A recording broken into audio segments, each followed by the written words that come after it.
In this video, I'll show you how to create a waterfall chart in PowerPoint step by step.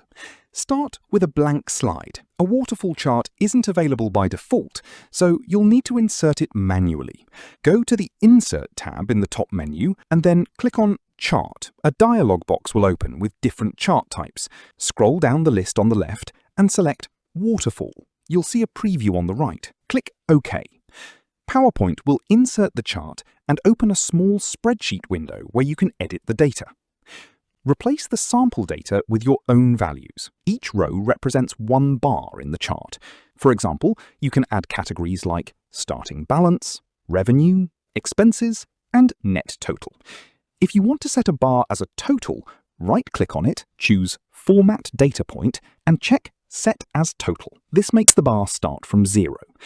Once you're done, close the spreadsheet. Your chart will update automatically.